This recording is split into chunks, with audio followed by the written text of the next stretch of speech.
بسم اللہ الرحمن الرحیم۔ السلام علیکم۔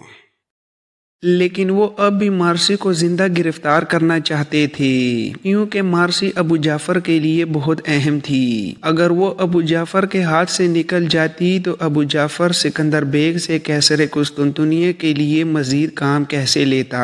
یہی سوچتے ہوئے ابو جعفر مارسی کے ہر وار کو تحمل کے ساتھ روکنے کی کوشش کر رہا تھا، اور پھر اچانک مارسی کو محسوس ہوا کہ جیسے وہ بری طرح تھک چکی ہو۔ اس کے نازک بازو تھک چکے تھے اور اسے محسوس ہو رہا تھا کہ اس کا تیزی سے دھڑکتا ہوا دل کچھ ہی دیر میں پھٹ جائے گا اور وہ زمین پر گر جائے گی۔ مارسی کے حملوں کی شدت میں کمی آئی تو ابو جعفر اور نکاح پوش نے مل کر اسے تھکانے کے لیے اس پر پوری قوت سے حملہ کر دیا۔ اب مارسی کی ہمت جواب دے چکی تھی۔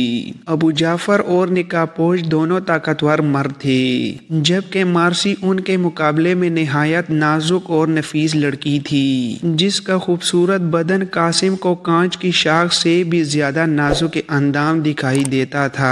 آج مارسی نے اپنی ہمت سے بڑھ کر مقابلہ کیا تھا اور اس نے ابو جعفر اور اس کے ساتھی کے چھکے چھڑا دیے تھے، لیکن اب مارسی جان چکی تھی کہ وہ مزید ان مکروہ ڈاکوؤں کا مقابلہ نہیں کر سکتی۔ چنانچہ اس نے آن واحد میں ایک عجیب و غریب فیصلہ کیا اور اپنی عزت و آبرو کو ابو جعفر جیسے بدماشوں سے بچانے کے لیے اس نے آخری ترکیب یہی جانی کہ خود کو ختم کر لیا جائے۔ وہ چاہتی تھی کہ اس کا زندہ وجود ابو جعفر کے ہاتھ نہ لگے۔ یہی سوچ کر اس نے یکلخت خود کو زمین پر گرا لیا اور اگلے لمحے اپنی تلوار پلک جھپکنے کی تیزی سے اپنے ہی پیٹ میں کھونپ لی۔ مارسی کو اس طرح ہاتھ سے جاتے دیکھ کر ابو جعفر کے اوسان خطا ہو گئے۔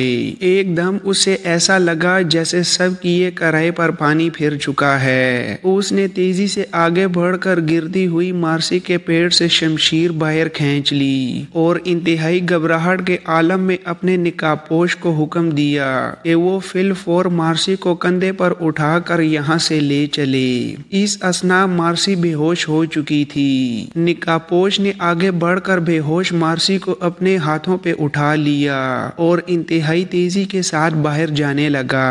ابو جعفر بھی تیزی سے اس کے عقب میں لپکا۔ اب ابو جعفر کے لیے مارسی کو بچانا بہت اہم تھا۔ جلد سے جلد مارسی کو ابتدائی طبی امداد فراہم کرنا چاہتا تھا۔ جو ہی ابو جعفر اور نکاح پوش مارسی کو لے کر آنجہانی مارتھا کے گھر سے نکلے، بوڑھی خادمہ نے انتہائی خاموشی سے آہٹ پیدا کیے بغیر گھر کا دروازہ بند کر دیا۔ بوڑھی خادمہ اب اس واردات کی واحد چشمدید گواہ تھی۔ ابو جعفر بے ہوش مارسی کو لے کر اپنے ایک خاص کارندے اور ماہر جراح سلیم پاشا کے گھر پہنچا۔ سلیم پاشا ادرنا کا مشہور طبیب اور جراح تھا، جبکہ در حقیقت یہ بھی قیصر کا جاسوس تھا۔ اس نے جراحت اور طب کی باقاعدہ تعلیم حاصل کر رکھی تھی اور اپنی ذہانت و تجربے کی بدولت قصر سلطانی تک رسائی رکھتا تھا۔ سلطان مراد خان ثانی کے شاہی طبیبوں کی تعداد 20 سے زیادہ تھی اور سلیم پاشا بھی ان میں شامل تھا۔ گزشتہ کئی دنوں سے سلیم پاشا کا آنا جانا شہزادہ علاؤالدین کے پاس بے حد بڑھ گیا تھا، کیونکہ شہزادہ علاؤالدین کافی دنوں سے عرض جگر میں مبتلا تھا۔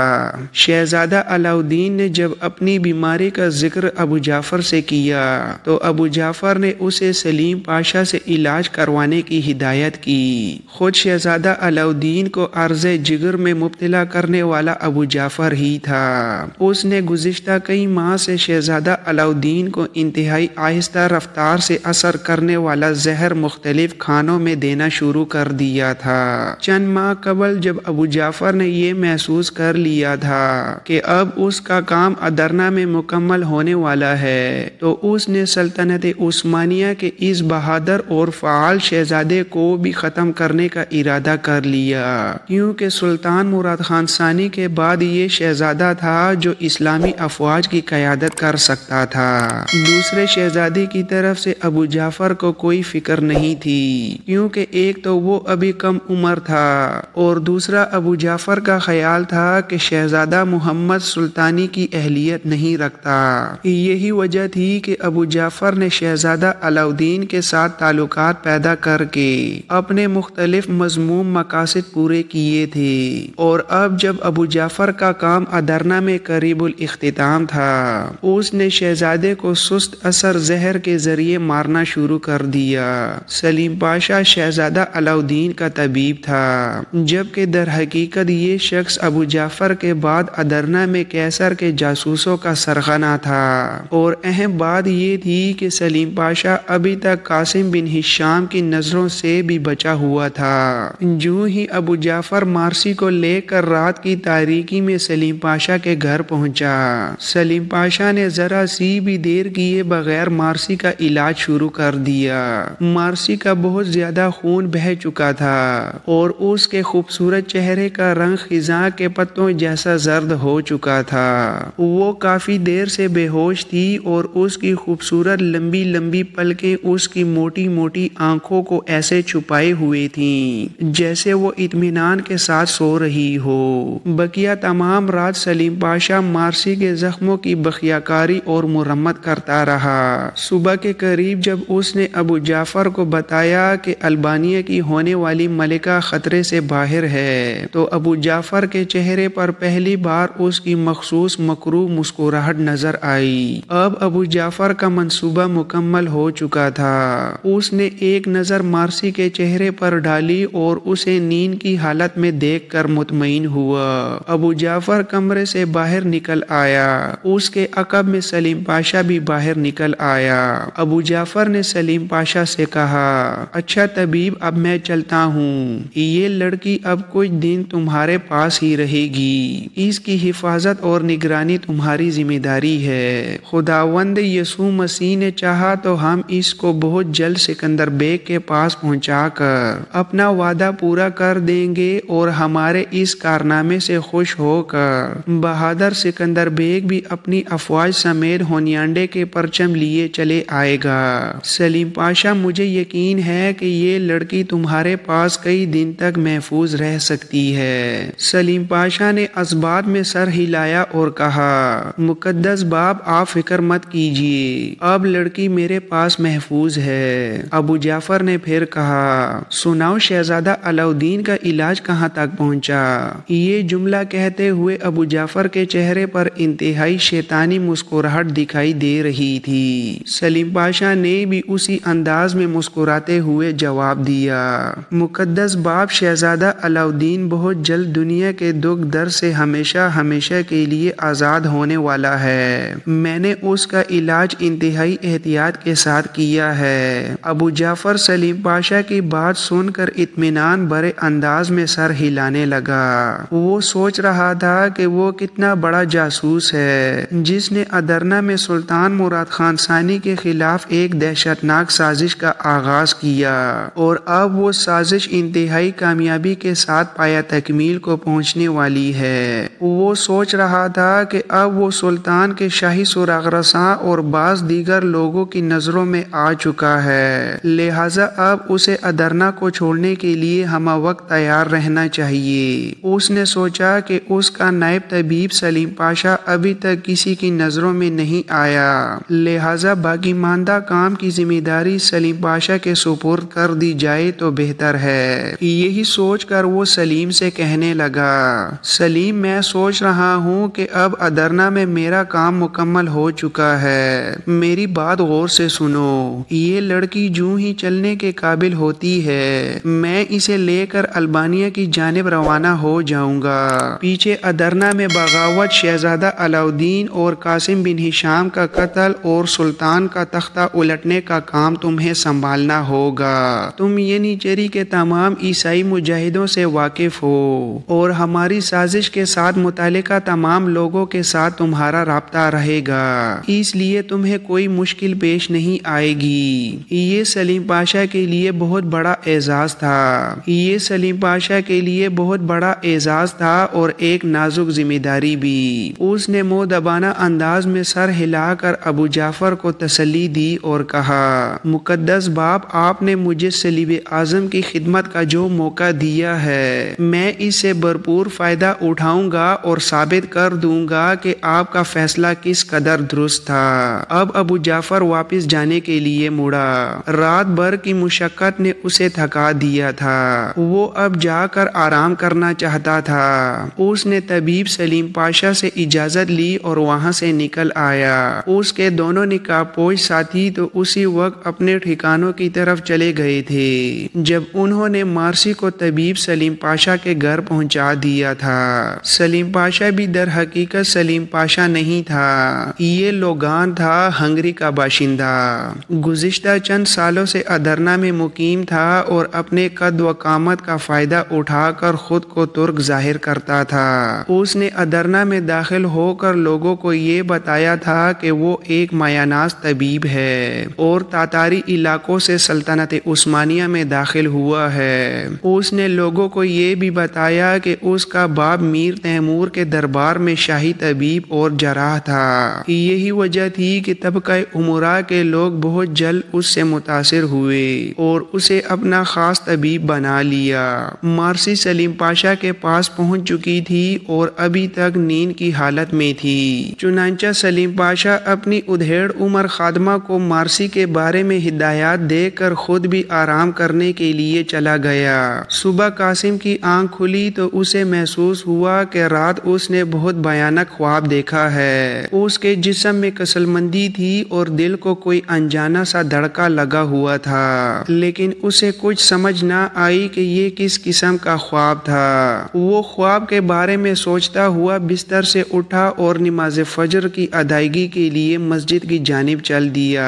نماز سے فارغ ہو کر وہ گھر آیا تو بچے جاگ چکے تھے۔ عمر اور علی بالترتیب 5 اور 3 سال کے تھے۔ عمر بالکل اپنے باپ پر گیا تھا جبکہ علی کی شکل سکینہ سے بہت ملتی تھی، لیکن یہ دونوں بچے اپنے والدین سے زیادہ قاسم اور مارسی کے ساتھ مانوس تھے۔ گزشتہ کئی دنوں سے مارسی روزانہ قاسم کے گھر آتی رہی تھی۔ اب وہ اس گھر کے ہر فرد کے ساتھ پوری طرح بے تکلف ہو چکی تھی۔ مارسی ایک شوخ اور چنچل لڑکی تھی، یہی وجہ تھی کہ وہ چند ہی دنوں میں سارے گھر کی آنکھ کا تارا بن گئی تھی۔ قاسم کی ماں نے صبح ناشتے کے دسترخوان پر قاسم سے کہا، اب دیر کس بات کی ہے؟ ہماری بیٹی غزالہ کو اب اس گھر میں آ جانا چاہیے۔ وہ وہاں اپنی عیسائی ماں کے پاس بے چین اور غیر محفوظ ہے۔ ماں کی بات نے قاسم کو چونکا دیا۔ اسے یوں لگا جیسے صبح اس کی ماں کے اس جملے میں اور اس کے گزشتہ رات کے خواب میں کوئی نہ کوئی مماثلت ضرور ہے۔ اسے اچانک مارسی کا وہ جملہ بھی یاد آیا جب بہت عرصہ پہلے اس نے قاسم سے کہا تھا، میں ہر وقت احساس عدم تحفظ کا شکار ہوں۔ نہ جانے کیا ہوا کہ قاسم کا دل ناشتے سے اچاٹ ہو گیا۔ اس نے کس قدر ڈھیلے لہجے میں اپنی ماں کو جواب دیا، ماں سچ تو یہ ہے کہ میں خود غزالہ کی طرف سے فکر مند ہوں، لیکن سلطان کی واپسی سے پہلے میں اس قسم کا کوئی اقدام نہیں کر سکتا۔ سلطان نے مجھے اپنی عدم موجودگی میں ادرنا کا نگران مقرر کیا ہے۔ اگر میں دشمن پر نظر رکھنے کی بجائے شادی جیسے کام میں مصروف ہو جاؤں تو مجھے سلطان کے سامنے شرمندہ ہونا پڑے گا۔ بس کچھ ہی دنوں کی بات ہے، جو ہی سلطان اپنی مہم سے واپس آتا ہے ہم غزالہ کو لے آئیں گے۔ قاسم کا ذہن کہیں اور تھا۔ اس نے جو کچھ کہا اسے خود بھی اچھی طرح سنائی نہ دیا۔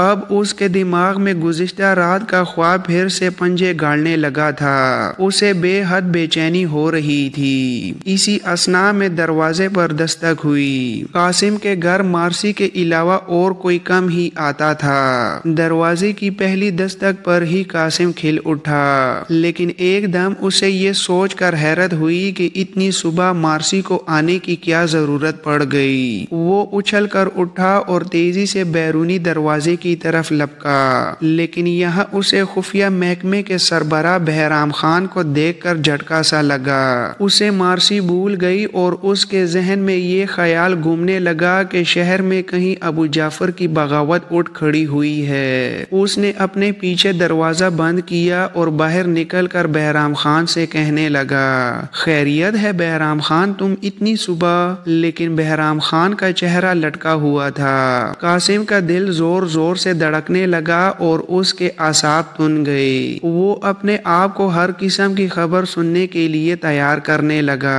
بالآخر اس نے دوبارہ پوچھا، تم کچھ بولے نہیں بہرام خان، کیسے آنا ہوا اس وقت؟ بہرام خان نے کس قدر جھجکتے ہوئے ہونٹ کھولے۔ آپ کے لیے اچھی خبر نہیں ہے قاسم بن ہشام، میں آپ کو تھوڑی سی زحمت دینے آیا ہوں۔